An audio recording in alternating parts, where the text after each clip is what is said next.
Spring, the season after winter and before summer. The weather starts to warm up and flowers begin to bloom.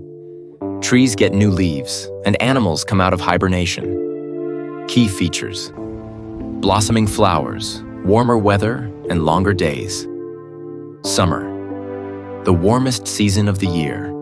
The sun shines brightly and the days are long. It's a great time for outdoor activities like swimming and picnics.